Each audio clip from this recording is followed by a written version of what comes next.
இயேசு கிறிஸ்துவின் நாமத்தினாலே உங்களுக்கு எங்களுடைய அன்பின் கிறிஸ்மஸ் நல்வாழ்த்துக்களை தெரிவித்துக் கொள்கிறோம். இந்த வருடத்திலும் ஆண்டவர் இந்த கிறிஸ்மஸ் நாட்களை நமக்கு காண செய்தார். இந்த ஆண்டு முழுதும் ஆண்டவர் நமக்கு பாராட்டின கிருபைகள் ஏராளம். நமக்கு ஆண்டவர் ஜீவனை கொடுத்தார், நல்ல சுகத்தை கொடுத்தார், புதிய பலனை கொடுத்தார். ஆண்டவருடைய நாமம் மகிமைப்படுவதாக. இந்த நாளிலும் நாம் இந்த கிறிஸ்மஸ் கால செய்திக்காக எடுக்கப்பட்ட தேவனுடைய வார்த்தை சங்கீதம் 110:1. கர்த்தர் என் ஆண்டவரை நோக்கி, நான் உம்முடைய சத்துருக்களை உமக்கு பாதபடியாக்கி போடும் வரைக்கும் நீர் என்னுடைய வலது பார்சத்தில் உட்காரும் என்றார். இந்த வசனத்தை நம்ம தாவீது ராஜா மேசியாவின் தீர்க்கதரிசனமாக அவர் சொல்லுகிறார். நான் உம்முடைய சத்துருக்களை உமக்கு பாதபடியாக்கி போடும் வரைக்கும் நீர் என்னுடைய வலது பார்சத்தில் உட்காரும். அப்போ இந்த வசனத்தினுடைய நிறைவேறுதல் எங்கே வருது அப்படின்னு பார்க்கும்போது இதை எபிரேய ஆக்கியோன் 10ஆம் அதிகாரத்தில் வெளிப்படுத்துகிறதை நாம் பார்க்கிறோம். எபிரேயர் 10:13. இனி தம்முடைய சத்துருக்களை தமது பாதபடியாக போடும் வரைக்கும் காத்து கொண்டிருக்கிறார். இதிலேருந்து நம்ம என்ன கற்றுக்கொள்கிறோம் அப்படிங்கிறத இந்த நாளில் நம்ம படிக்க போகிறோம். இந்த வசனத்துக்கு அடுத்த வசனம் என்ன போட்டிருக்குன்னா, ஏனெனில் பரிசுத்தமாக்கப்படுகிறவர்களை ஒரே பலியினாலே இவர் என்னென்றைக்கும் பூரணப்படுத்தி இருக்கிறார். அதுக்கு மேலே என்ன போட்டிருக்கு அப்படின்னா, இவரோ பாவங்களுக்காக ஒரே பலியை செலுத்தி என்றென்றைக்கும் தேவனுடைய வலது பார்சத்தில் உட்கார்ந்து. ஸோ கிறிஸ்மஸ் அப்படின்றனாலே நமக்கு மாபெரும் ஒரு நற்செய்தி. அது என்ன செய்தி என்றால், மாபெரும் நற்செய்தி. அது என்ன செய்தி என்றால், என்னை நேசிக்கிற ஒரு ஆண்டவர் இருக்கிறார். அவர் திருத்துவ தேவனாக இருக்கிறார். அவர் தம்முடைய சொந்த குமாரனை இந்த பூமிக்கு அனுப்பினார். இதுதான் லூக்கா 2:10 நம்ம படிக்கிறோம். இதோ எல்லா ஜனத்திற்கும் மிகுந்த நற்செய்தி. இது ஒரு குட் நியூஸ், பயங்கரமான ஒரு நற்செய்தி. நமக்கு இது அடிக்கடி கேட்டதுனால அதில் ஒரு பரபரப்பு வர மாட்டேங்குது. ஆனால் அந்த காலத்தில் இது ஒரு குட் நியூஸ். தேவன் அவர் சொல்கிறாரு, உன்னதத்திலே தேவனுக்கு மகிமையும் பூமியிலே சமாதானமும் அப்படின்னு போட்டு, மனுஷர் மேல் பிரியம் அப்படின்னா என்ன அர்த்தம்னா, தேவன் நம்மளை நேசிக்கிறாருங்கிற ஒரு நற்செய்தி தான் கிறிஸ்மஸ்லே சொல்லப்பட்டது. God so loved the world. அநேக நேரங்களில் இது நம்ம மைண்டில் வர்றதில்லை. தேவன் என்னை நேசிக்கிறார். எப்படி நேசிக்கிறார் அப்படி என்றால், தம்முடைய சொந்த குமாரனை எனக்காக ஒப்பு கொடுத்து அவரும் வாலண்டியராக தன்னார்வமாக என்னை நேசித்து இந்த பூமிக்கு வந்து இரத்தம் சிந்தி என்னை மீட்டார் என்கிற ஒரு பெரிய நற்செய்தி. அந்த நற்செய்தி தான் இங்கே எழுதப்பட்டிருக்கிறது. இந்த எபிரேயர் 10ஆம் அதிகாரத்தில் இது எங்கேருந்து ஆரம்பிக்கிறது அப்படின்னா, நீங்கள் பார்த்தீங்கன்னா 1ஆம் வசனம், இப்படி இருக்க நியாயப்பிரமாணமானது வரப்போகிற நன்மைகளின் பொருளாயிராமல் அவைகளின் நிழலாய் மாத்திரம் இருக்கிறபடியினால். ஸோ பழைய ஏற்பாட்டு கதையை அப்படி அழகாக சொல்லிகிட்டே வர்றார். 4ஆம் வசனத்தில், காளை வெள்ளாட்டுக்கடா இவைகளுடைய இரத்தம் பாவங்களை நிவர்த்தி செய்ய மாட்டாது. ஆகையால் அவர் உலகத்தில் பிரவேசிக்கும் போது, கிறிஸ்மஸ் கதை, உலகத்தில் பிரவேசிக்கும் போது பலியையும் காணிக்கையை நீர் விரும்பவில்லை, ஒரு சரீரத்தை எனக்கு ஆயத்தம் பண்ணினீர். இந்த மனித அவதாரத்தை அவர் எடுக்கிறார். ஆண்டவர் நம்மளை நேசிப்பதை ப்ரூவ் பண்ணுறதுக்கு இதுதான் ஒரு பெரிய டூலாக எடுக்கப்படுகிறது. அது மாத்திரமல்ல, 7ஆம் வசனத்தில் பார்க்குறோம், அப்பொழுது நான் தேவனே உம்முடைய சித்தத்தின்படி இதோ வருகிறேன், புஸ்தகச் சுருளில் என்னை குறித்து எழுதியிருக்கிறது என்று சொன்னேன் என்றார். 9ஆம் வசனம், தேவனே உம்முடைய சித்தத்தின்படி இதோ வருகிறேன் என்று சொன்னார். 2வது நிலைநிறுத்துவதற்காக 1வது நீக்கி போடுகிறார். ஸோ பழைய ஏற்பாடை க்ளோஸ் பண்ணிட்டு நியூ டெஸ்டமெண்ட் ஓப்பன் ஆகுது. எப்படி ஓப்பன் ஆகுது? இயேசு கிறிஸ்துவினுடைய சரீரம் ஒரே தரம் பலியிடப்பட்டதினாலே அந்த சித்தத்தின்படி நாம் பரிசுத்தமாக்கப்பட்டிருக்கிறோம். ஸோ கிறிஸ்மஸின் முதல் செய்தி என்ன? அது ஒரு நற்செய்தி. அந்த நற்செய்தியின் முதல் செய்தி என்ன? நாம் பரிசுத்தமாக்கப்பட்டிருக்கிறோம். ரொம்ப முக்கியமானது. ஆண்டவர் தம்முடைய சரீரத்தில் நம்முடைய எல்லா பாவங்களையும் அவர் சுமந்து விட்டபடியினாலே நாம் பரிசுத்தமாக்கப்பட்டிருக்கிறோம். அது மாத்திரமல்ல, 13-14 நீங்கள் சேர்த்து படிக்கும்போது, ஏனெனில் பரிசுத்தமாக்கப்படும் ஒரே பலியினாலே இவர் என்றென்றைக்கும் பூரணப்படுத்தி இருக்கிறார். கிறிஸ்மஸின் செய்தி பரிசுத்தப்படுத்தி இருக்கிறார், பூரணப்படுத்தி இருக்கிறார். இதெல்லாம் பாஸ்ட் டென்ஸ், நம்ம கண்டு திறக்கப்படும். ஆண்டவர் நம்மளை பரிசுத்தப்படுத்திட்டார், நம்மளை பூரணப்படுத்தி இருக்கிறார். இனிமேல் நம்ம வேலை என்னென்னா, நம்ம கண்கள் திறக்கப்பட்டு அதுக்கு ஏற்ற மாதிரி நம்ம நடக்க வேண்டியது தான் நம்முடைய வேலை. அவர் நம்மளை பரிசுத்தமாக்கி இருக்கிறார், அவர் நம்மளை பூரணப்படுத்தி இருக்கிறார். இந்த ஒரு மைண்ட் செட்டு நமக்கு வரணும் அப்படின்னு அவர் எழுதுகிறார். 17ஆம் வசனத்தில், நான் அவர்களுடைய பாவங்களை நினைப்பதில்லை. இது ஒரு புதிய கவனன்ட், புதிய உடன்படிக்கை. கிறிஸ்மஸின் செய்தி, நற்செய்தி முதலாவது நம்ம தெரிஞ்சுக்கிடணும். நாம் பரிசுத்தமாக்கப்பட்டிருக்கிறோம், பூரணமாக்கப்பட்டிருக்கிறோம். ரெண்டாவது, அவர் நம்முடைய பாவங்களை நினைப்பதில்லை. மூன்றாவது நீங்கள் பார்த்தீங்கன்னா அப்படின்னா 20ஆவது வசனத்தில் இருக்குது, அந்த மார்க்கத்தின் வழியாய் பிரவேசிப்பதற்கு அவருடைய இரத்தத்தினாலே நமக்கு தைரியம். தேவனுடைய பிரசன்னத்துக்குள்ளே நம்ம நுழைவதற்கு கிறிஸ்மஸ் செய்தி நமக்கு தைரியத்தை கொடுக்கிறது. என்னை நேசிக்கிற ஒரு ஆண்டவர் மாத்திரமல்ல, என்னை பரிசுத்தப்படுத்தினது மாத்திரமல்ல, அவருடைய பிரசன்னத்துக்குள்ளே என்னை நுழைவு பண்ணுவதற்கு ஆண்டவர் ஒரு புதிய மார்க்கத்தை திறந்திருக்கிறார். அடுத்தாப்புல போட்டிருக்கு 21ஆம் வசனத்தில், தேவனுடைய வீட்டின் மேல் அதிகாரியான மகா பிரதான ஆசாரியர் நமக்கு ஒருவர் இருக்கிறார். நமக்கு ஒரு ஹை பிரீஸ்ட் இருக்கிறார். அவர் தேவனுடைய வீட்டில், பரலோகத்தில் வீட்டில் இருக்கிறார். அவர் எனக்காக வேண்டுதல் செய்கிறார். தான் ஒரு நற்செய்தி. அதனால் நான் சோர்ந்து போக முடியாது. அதனால தான் 22ஆம் வசனத்தில் போட்டிருக்கு, நாம் உண்மையுள்ள இருதயத்தோடு விசுவாசத்தின் பூரண நிச்சயத்தோடு சேர கடவோம். வாக்குத்தத்தம் பண்ணினவர் உண்மையுள்ளவராயிருக்கிறாரே.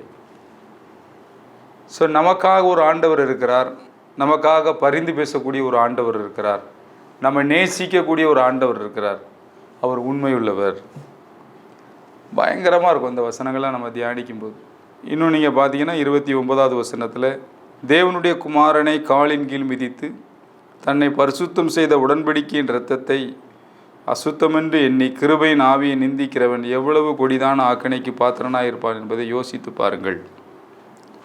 அப்போ திரும்ப திரும்ப அவங்க என்ன சொல்கிறாங்க அப்படின்னா, ஒரு கவனன்ட் இது, நம்மளோடு அவர் பண்ணின புதிய உடன்படிக்கை. அது மாத்திரமல்ல, அது ஒரு கிருபையினாலே செய்யப்பட்டது. கிருபை என்றால் கிறிஸ்து நமக்காக என்ன செய்தார் என்பது தான். அவர் என்னை நேசித்தார், சொந்த குமாரனையே கொடுக்கிற அளவுக்கு என்னை பயங்கரமாக நேசித்தார். இதுதான் கிறிஸ்மஸின் செய்தி. இதை திரும்ப திரும்ப நம்ம மைண்டில் கொண்டு வரணும். அவருடைய சரீரம் ஒரே தரம் பலியிடப்பட்டதினாலே நான் பரிசுத்தமாக்கப்பட்டிருக்கிறேன். அவருடைய சரீரம் ஒரே தரம் பலியிடப்பட்டதினாலே நான் பூரணப்படுத்தப்பட்டிருக்கிறேன். அவர் ஒரே தரம் இந்த பூமிக்கு வந்தபடியினாலே அவர் என்னோடு ஒரு கவனன்ட் பண்ணியிருக்கிறாரு. அவர் ஒரு தரம் இந்த பூமிக்கு வந்ததுனால ஒரு புதிய வழியை, தேவனோடு கிட்டி சேர ஒரு வழியை திறந்திருக்காரு எனக்காக. அதனால் எனக்கு ஒரு மகா பிரதான ஆசாரியர் இருக்கிறாரு. அதனால் நான் அசைக்கப்படாத இந்த ஒரு உண்மையில் நான் உறுதியாக இருப்பேன். தேவன் உண்மையுள்ளவர். அது மாத்திரமல்ல, என்னை பரிசுத்தம் செய்த இரத்தம் சிந்தப்பட்டிருக்கிறது. பயங்கரமான ஒரு உண்மை என்னென்னா, கிறிஸ்மஸில் என்னை அவர் நேசித்தது மாத்திரமல்ல, ஒரு நாள் என்னை கைவிட மாட்டார். அப்படி தான் இந்த அதிகாரம் முடியுது. 38ஆம் வசனம், விசுவாசத்தினாலே நீதிமான் பிழைப்பான். The faith, the just shall live by faith அப்படின்னு படிக்கிறோம். நாம் அந்த ஃபெய்த்துக்குள்ளே வரணும். ஸோ கிறிஸ்மஸின் செய்தி எல்லா ஜனத்துக்கும் உரியது. அது தனிப்பட்ட கிறிஸ்தவர்களுக்கு உரியது கிடையாது. இதோ எல்லா ஜனத்துக்கும் மிகுந்த ஒரு நற்செய்தி. நமக்கு ஒரு இரட்சகர் பிறந்திருக்கிறார். பாவத்திலிருந்து மாத்திரமில்லை, அடுத்த ஒரு கோணம் என்னென்னா, பாவம் மன்னிக்கப்படும் போது வியாதியும் போயிடுது. அவர் நம்முடைய பாவங்களை சிலுவையின் மேல் சுமந்தார் என்று நம்ம படிக்கிறோம். 1 பேதுரு 2:24. அதே போல் மத்தேயு 8:17 படிக்கிறோம், அவர் நம்முடைய நோய்களை சுமந்தார். போர் அவர் சிக்னஸ்.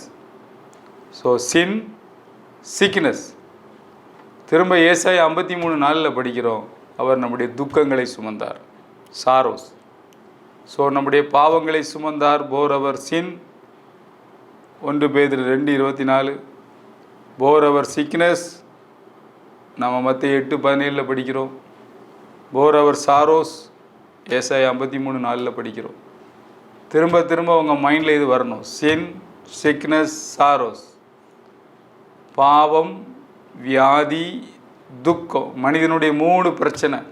இந்த 3ஐயும் அவர் இட் இஸ் ஃபினிஷ்ட், முடிச்சிட்டார். இந்த ஒரு எண்ணம் நமக்குள்ளே வந்துட்டு அப்படின்னா வியாதியிலிருந்து நம்ம விடுதலையாகும், பாவத்திலிருந்து விடுதலையாகும், கவலையிலிருந்து விடுதலையாகும்.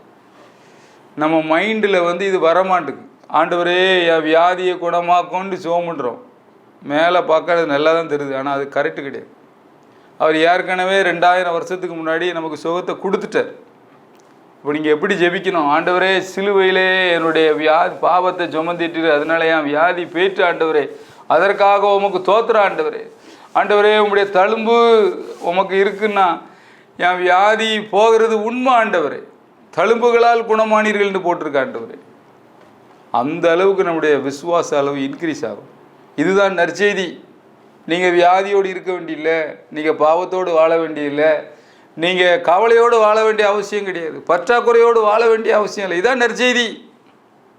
மனிதனுக்கு இதான் இப்போ நற்செய்தி. எல்லாவற்றுக்கும் மேலாக இந்த உலகத்திலே உங்களுக்கு ஒரு ஜீவன் ஸ்டார்ட் ஆகுது. அந்த ஜீவன் பரிபூர்ணம் அடைந்து நித்திய ஜீவனாக மாறி போகிறது. இதுதான் யோவான் 3:16 நம்ம படிக்கிறோம். ஒருவரும் கெட்டு போகாமல் நித்திய ஜீவனை அடையும்படிக்கு சரீரத்திலையும் கெட்டு போகக்கூடாது, ஆத்மாவிலையும் கெட்டு போகக்கூடாதுங்கிறக்காக தான் இயேசு கிறிஸ்து இந்த பூமிக்கு வந்தார். நாம் இழந்து போயிட்டோம், இந்த தேவ குடும்பத்திலேருந்து வெளியே வந்துட்டோம். அந்த இழந்து போனதை தேட தான் மனுஷகுமாரன் வந்தார். பிரியமானவர்களே, நம்முடைய கண்கள் திறக்கப்படணும். இந்த கிறிஸ்மஸ் நாட்களிலே நமக்கு திரும்ப திரும்ப நம்ம மைண்டில் வர வேண்டியது, என்னுடைய பாவங்களை சிலுவையின் மேல் சுமந்தார், என்னுடைய வியாதிகளை சிலுவையின் மேல் சுமந்தார், என்னுடைய எல்லா கவலையும் சுமந்துட்டார். பாட்டு படிக்கிறோம், இயேசு சுமந்து கொண்டாரே நான் சுமக்க தேவையில்லை, இயேசுவின் காயங்களால் சுகமானேன் சுகமானேன் அப்படின்லாம் படிக்கிறோம். ஆனால் அது காட்டுக்குள்ளே போக மாட்டேங்குது, அது அப்படியே இரிட்டேட் ஆகுது. திரும்ப திரும்ப திரும்ப திரும்ப நம்ம மைண்டில் இது ஒரு நற்செய்தி. போர் முடிந்தது, யுத்தம் முடிந்தது. மனுஷனுக்கும் ஆண்டவருக்குள்ள எந்த கனெக்ஷனை இன்னும் க்ளோஸ்ட். அவர் நம்ம மேலே பிரியமாக இருக்கார். மனிதன் மேல் பிரியம் உண்டாவதாக. உன்னதத்திலே தேவனுக்கு மகிமையும், பூமியிலே சமாதானமும், மனுஷர் மேல் பிரியம். தேவன் என்னை பிரியமாக நினைக்கிறார். இதுதான் நமக்கு வர வேண்டியிருக்கு. இயேசுவை எப்படி நேசித்தாரோ அப்படி என்ன பிதா நேசிக்கிறார். இதுதான் கிறிஸ்மஸின் செய்தி. கொஞ்சம் யோசித்து பாருங்கள். இவர் என் நேசகுமாரன், இவரில் பிரியமாக இருக்கிறேன். இதே மாதிரி நம்மளை சொல்கிறார் ஆண்டவர். நாம் நேசிக்கப்படத்தக்கவர்கள், நாம் வெளியேறப்பட்டவர்கள். சொந்த குமாரனையே கொடுத்து நம்மளை மீட்டிருக்கிறார். நாம் கிரயத்திற்கு கொள்ளப்பட்டவர்கள். இயேசு மூத்த குமாரன். நம்ம எல்லாரும் தேவனுடைய பிள்ளைகளாக இருக்கிறோம். இந்த ஒரு சிலாக்கியம் கிறிஸ்மஸினாலே நமக்கு கிடைத்தது. திருத்துவ தேவன் ரிவீல்ட் ஆனார். கிறிஸ்மஸில் தான் அந்த தேவன் எப்படிப்பட்டவர் என்பது ப்ரூஃப் ஆச்சு. ப்ரூஃப் பண்ணப்பட்ட இடம். அவர் எவ்வளவாய் நம்மளை நேசிக்கிறார். நம்முடைய நினைவுகள் அவருடைய நினைவுகள் இல்லை. இந்த மாதிரி கிறிஸ்மஸ் நாட்களிலே நம்முடைய இருதயங்களை நாம் ஸ்திரப்பட கடவோம். நம்முடைய மைண்டு நல்ல ரெனுவல் ஆகட்டும். ஆண்டவரே, இந்த நாட்களில் என்னுடைய பாவம் மன்னிக்கப்பட்டதுங்கிற நிச்சயம் எனக்குள்ளே வரணும். என் வியாதி குணமாயிட்டு என்கிற விசுவாசம் எனக்குள்ளே வரணும். என்னுடைய எல்லா பற்றாக்குறையிலிருந்தும் கவலையிலிருந்தும் கர்த்தர் என்னை விடுவிச்சிருக்கிறாரு என்கிற அறிவு எனக்கு வரணும். ரொம்ப முக்கியமானது. ஸோ இந்த சத்துருக்களை பாதபடியாக போடும் வரைக்கும் நீர் என் வலது பார்சத்தில் உட்காரும் அப்படின்னா அவர் சத்துருவை தோற்கடிச்சிட்டார், கம்ப்ளீட்டாக தோற்கடிச்சிட்டார். ஆனால் அவர் என்ன செஞ்சுருக்காருன்னா நம்முடைய கரத்தில் கொடுத்துருக்கிறார். கடைசி சத்துரு மரணம், அதையும் அவர் ஜெயிச்சுட்டு போயிட்டார். அவர் வென்றபடி நாமும் வென்றேறி போக நம்மளை அழைக்கிறார். இந்த கிறிஸ்மஸ் நாட்களில் ஆண்டவர் நம்மளை அழைக்கிறது மாத்திரமல்ல, நம்மை நேசிக்கிறது மாத்திரமல்ல, நம்மளை அவர் தள்ளிவிடுகிறது மாத்திரமல்ல, அவர் நம்மளை ஏற்றுக்கொள்கிறார். தள்ளிவிடுகிறது என்று சொல்லும்போது நம்முடைய பாவங்களை பாராது நம்மளை ஏற்றுக்கொள்ளுகிற ஒரு ஆண்டவர். பிரியமானவர்களே, இந்த கிறிஸ்மஸ் நாட்களிலே நம்முடைய மனசு திரும்ப திரும்ப ரிங்காரமிட வேண்டிய ஒரு ஏரியா என்னென்னா, அவர் என்னை நேசிக்கிறார். சொந்த குமாரனையே கொடுத்தவர் மற்ற எல்லாவற்றையும் கொடாதிருப்பது எப்படி? மற்ற எல்லாவற்றையும் கொடாதிருப்பது எப்படி? அநேக நேரம் நம்ம சப்கான்ஷியஸில் நம்ம மேலே யாரும் அக்கறையே இல்லை, நம்ம தனியாக இருக்கோம், நம்மளை எல்லாரும் ஒதுக்குறாங்க, கைவிடுறாங்கன்னு நம்ம நினைக்கிறோம். அது ஒரு பிசாசனுடைய வஞ்சக வேலை, உங்கள் மைண்டை கரெக்ட் பண்ணுறது. இன்றைக்கி ஒரு நல்ல நற்செய்தி, உங்களை நேசிக்கக்கூடிய ஒரு திருத்துவ ஆண்டவர் இருக்கிறார், ஒரு தகப்பன் இருக்கிறார், ஒரு மூத்த குமாரன் இருக்கிறார், ஆவியானவரை போன்று ஒரு தாயாக ஆவியானவர் இருக்கிறார். அவர் நம்மளை தேற்றுகிற ஒரு ஆண்டவர். இந்த அன்பின் வட்டத்துக்குள்ளே நீங்கள் வாருங்கள். கல்வாரியில் என்ன நடந்தது? நாம் அவரை அவமானப்படுத்தினோம், நாம் அவரை ஏளனப்படுத்தினோம், முழு மனுக்குலத்துக்கும் அடையாளமாக நாம் அவரை சிலுவையிலே அறைந்தோம், அவரை கொன்று குற்றுயிராக்கினோம், அவரை இகழ்ந்தோம், நண்பர்கள் காட்டி கொடுத்தனர், எல்லாரும் அவரை விட்டு ஓடி போனார். ஆனால் அவர் எல்லா அவமானங்களையும், எல்லா கசப்புகளையும், எல்லா துரோகங்களையும் உள்வாங்கி கொண்டு நம்மளை கட்டி பிடிச்சி மன்னியும் ஆண்டவரே என்று சொன்னார். இதுதான் நற்செய்தி, இதுதான் கல்வாரியின் அன்பு, இதுதான் இந்த கல்வாரியின் சிநேகம். இந்த அன்பு தான் பெத்லகேமிலே அது பிறப்பிக்கப்பட்டது. சுண்டிலுக்கும் அன்பு, பிறரை மன்னிக்கும் அன்பு, பிறரை நேசிக்கும் அன்பு. அதனால தான் இந்த கிறிஸ்மஸ் நாட்களில் நம்ம அதிகமாக உதவி செய்கிறோம் பிறருக்கு. அவர் என்னை நேசித்தார், இதே போல் பிறரையும் நான் நேசிக்க வேண்டும். அவர் கிறிஸ்து அவர்களுக்காகவும் மரித்தாரே, அவர்களுக்காக உயிர் தெழுந்தாரே, இந்த எண்ணம் நமக்குள்ளே திரும்ப திரும்ப வரும்போது நம்ம மைண்டு மாறுது, நாம் வேறு லெவலுக்கு போகிறோம். பிரியமானவர்களே, தேவனிடத்தில் நாம் பிரியமாயிருப்பதற்கு, தேவனிடத்தில் பிரியமாயிருப்பதற்கு அவர் நம்மிடத்தில் பிரியமாயிருக்கிறார். மறந்துடக்கூடாது. இந்த கிறிஸ்மஸின் நற்செய்தி அநேக வருடங்களாக நீங்கள் கேட்டுக்கிட்டே இருக்கலாம். ஆனால் இன்றைக்கி நீங்கள் கேட்குறது வித்தியாசம். உங்கள் மேலே ஆண்டவர் கோபமாக இல்லை, யுத்தம் முடிந்தது, அவர் உங்களை நேசிக்கிறார், மனுஷர் மேல் பிரியம் அப்படின்னு போட்டிருக்கு. அதை மாற்ற முடியாது. நீங்கள் வேணால் அவரை விட்டு தூரம் போகலாம், ஆனால் தொலைந்து போக முடியாது. இதுதான் கிருபை என்று சொல்லுகிறோம். ஆண்டவர் மீது நாம் அசைக்க முடியாத ஒரு நம்பிக்கை வைத்திருக்கிறோம். இந்த வசனத்தை நான் மீண்டும் உங்களுக்காக படிக்க விரும்புகிறேன்.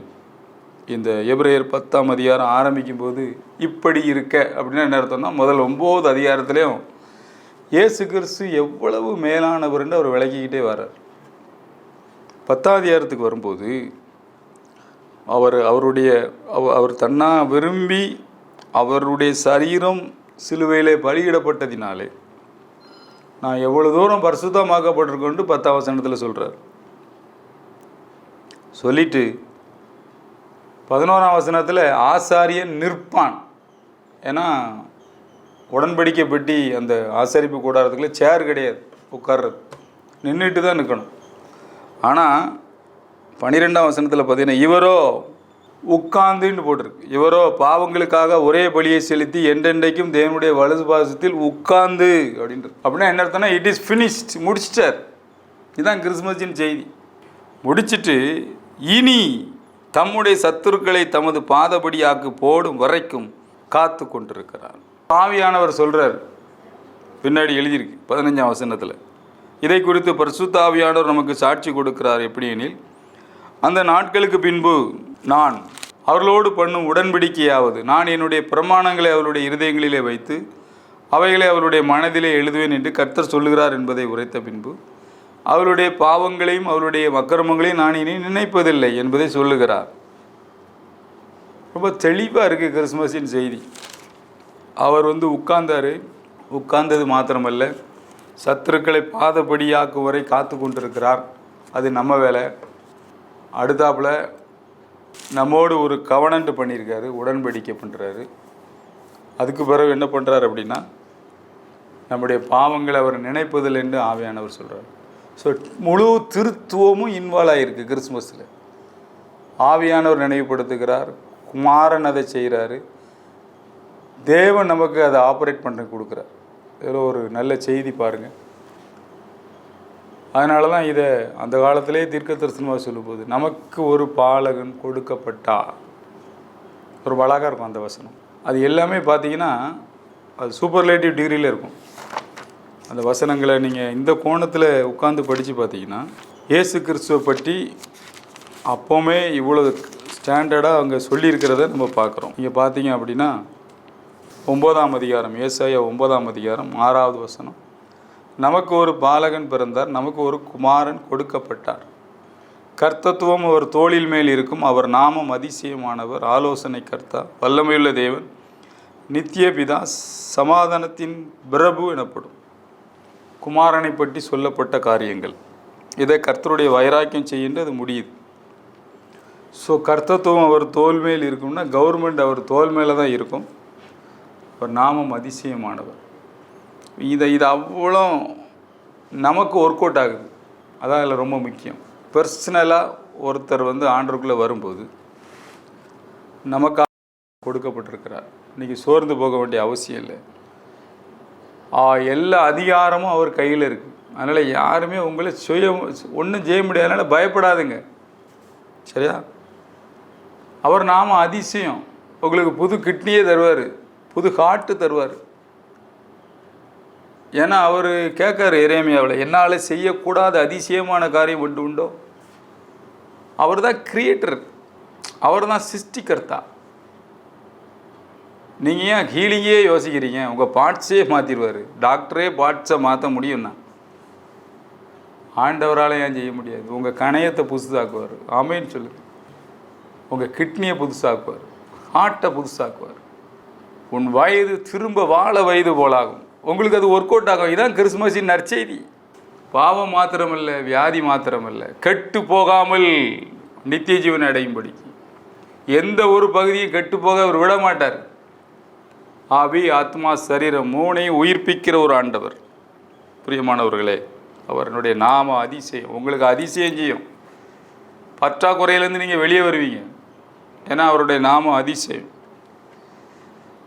எங்கே படிக்கணும், யாரை கல்யாணம் பண்ணணும், இல்லை எங்கே ஒர்க் பண்ணணும், எப்படி செய்யணும், அவர் ஆலோசனை கர்த்தர். ஆவியானவர் உங்களை கைட் பண்ணுவார். ஏன்னா அவர் ட்ரினிட்டி பிரிக்க முடியாது. அவர் கவுன்சில் பண்ணுவார் உங்களை. இதான் நற்செய்தி. எல்லாவற்றுக்கும் மேலாக அவர் மைட்டி காட். ஆங்கிலத்தில் மைட்டி காட்ன்னு இருக்கு. தமிழில் நீங்கள் பார்த்தீங்கன்னா வல்லமையுள்ள தேவன், பவர்ஃபுல் காட். அவர் உங்கள் மைண்டு இதில் நல்ல ரெனுவல் ஆகும். நீங்கள் இப்படி சும்மா அமர்ந்திருக்க முடியாது. உங்களுக்குள்ளே அவர் கிரியை செய்கிற தேவனாக இருக்கிறார். அவர் வல்லமையுள்ள தேவன். அதே நேரத்தில் அவர் இட்டர்னல் காட், நித்திய பிதா. அவர் நித்தியமாக இருக்கிற ஒரு தேவன். அவர் தகப்பனாக இருக்கிறார், தந்தையாக இருக்கிறார். நீங்கள் அனாதை கிடையாது. அவர் உங்களை நேசிக்கிறார். அதான் நற்செய்தி. ஐயோ, இந்த கிறிஸ்மஸில் நாங்கள் இப்படி பிரிஞ்சு கிடக்குமே அப்படின்னு நீங்கள் சோர்ந்து போக வேண்டிய அவசியம் இல்லை. அவர் சமாதான பிரபு. உங்கள் குடும்பத்தில் அவர் சமாதானத்தை உண்டாக்குவார். உங்கள் வேலை ஸ்தலத்தில் சமாதானத்தை உண்டாக்குவார். உங்கள் ஹார்ட்டில் அவர் சமாதானத்தை உண்டாக்குவார். ஏன்னா ஆவியானவர் அதை செய்கிறார். ஆவியின் சிந்தையோ ஜீவனும் சமாதானமும். இது ஒரு நற்செய்தி. இந்த பூமியிலே நீங்கள் ஆசீர்வாதமாக மறந்துடவே கூடாது. அப்போஸ்தலர்கள் இதெல்லாம் மைண்டில் வச்சுருந்தாங்க. இயேசு கிறிஸ்து அனுப்புனதுனால அந்த ஆசீர்வாதம் நமக்கு உண்டானது. சும்மாலாம் வரல. நாம் ஆசீர்வதிக்கப்படும்படி அவர் நமக்காக அனுப்பப்பட்டார். அப்போஸ்தலர் 3ஆம் அதிகாரம் 26வது வசனத்தை நம்ம படிக்கிறோம். அவர் உங்கள் எல்லாரையும் உங்கள் பொல்லாங்குகளிலிருந்து விலக்கி உங்களை ஆசீர்வதிக்கும்படி தேவன் தம்முடைய பிள்ளையாகிய இயேசுவை எழுப்பி முதலாவது உங்களிடத்திற்கு அவரை அனுப்பினார். ஸோ கிறிஸ்மஸின் செய்தி என்ன? பொல்லாங்கிலிருந்து நம்மளை விலக்கி நம்மளை ஆசீர்வதிக்க அவர் வந்தார். பற்றாக்குறையிலிருந்து, வியாதியிலிருந்து, எல்லா விதமான பிடியிலிருந்து, எல்லா விதமான குற்ற உணர்ச்சியிலிருந்து நம்மளை விடுதலையாக்கி நம்மளை ஆசீர்வதிக்கிற ஒரு ஆண்டவர். உங்கள் பொல்லாங்கிலிருந்து விலக்கி உங்களை ஆசீர்வதிக்கும்படி தேவன் தம்முடைய பிள்ளை ஆகிய இயேசுவை.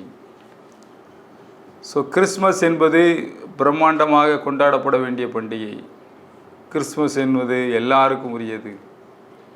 மரணத்தை ஜெயித்த ஆண்டவருடைய பண்டிகை. சத்துருக்களை பாதபடியாக்கி போட்ட ஆண்டவருடைய பண்டிகை.